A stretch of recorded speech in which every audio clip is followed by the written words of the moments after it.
তার শুরুটা হয়েছিল মডেলিং এর মাধ্যমে। ২০১১ সালে একটি বিজ্ঞাপনে মডেল হয়ে শোবিজ ক্যারিয়ার শুরু করেন। আমাদের দেশটা স্বপ্নপুরী শিরোনামের সেই বিজ্ঞাপন চিত্রে কাজ করে দর্শকের নজর কাড়েন তিনি। এরপর নাটক, চলচ্চিত্রে সমানতালে অভিনয় করেছেন ছোট পর্দার জনপ্রিয় অভিনেত্রী অর্চিতা স্পর্শিয়া। পর্দায় তাকে নিয়মিত দেখা গেলেও ক্যারিয়ারের শুরু থেকেই কাজের সংখ্যা নিয়ে খুব একটা তাড়াহুড়ো নেই স্পর্শিয়ার। সমসাময়িক অনেকের তুলনায় কেন তাকে পর্দায় কম দেখা যায় সেই প্রশ্নের উত্তরে স্পর্শিয়া বলেন, আমি কম কাজ করি কারণ আমি খুব আলসা, খুবই অলস।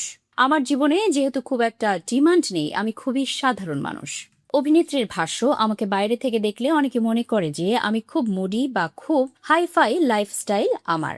ওরকম কিছু না, আমি খুবই সাধারণ মানুষ। আমার জীবনযাপন খুবই সাধারণ, আমার খুব চাওয়া পাওয়া নাই জীবনে, তো যে কারণে আমার কম কাজ করলেও চলে। এদিকে দীর্ঘ বিরতির পর আবারও একসঙ্গে পর্দায় ফিরছেন তৌসিফ মাহবুব ও অর্চিতা স্পর্শিয়া। প্রায় এক দশক পর একটি একক নাটকে জুটি বেঁধেছেন এই দুই জনপ্রিয় অভিনয়শিল্পী। ক্যারিয়ারের শুরুর দিকে একাধিক নাটকে একসঙ্গে অভিনয় করে দর্শকের কাছে পরিচিতি পান তারা। পর্দার বাইরেও তাদের বন্ধুত্ব ছিল বেশ গভীর। তবে ২০১৬ সালের পর আর তাদের একসঙ্গে কাজ করা হয়নি। সম্প্রতি ব্যাচেলর পয়েন্ট সিজন মাধ্যমে আবারও একসঙ্গে দেখা যায় তাদের। এবার পূর্ণাঙ্গভাবে একক নাটকে জুটি বাঁধলেন এই অভিনয়শিল্পী। নাটকটি নির্মাণ করেছেন হাসিব হোসেন রাখি। অবশ্য এখনো নাটকের নাম চূড়ান্ত হয়নি। নির্মাতা জানিয়েছেন একটি প্রেমের গল্প ঘিরেই এগিয়েছে এর চিত্রনাট্য। আসন্ন কোরবানির ঈদ উপলক্ষে প্রচারের লক্ষ্যেই নাটকটির শুটিং চলছে। দীর্ঘদিন পর তৌসিফের সঙ্গে কাজের অভিজ্ঞতা নিয়ে স্পর্শিয়া বলেন,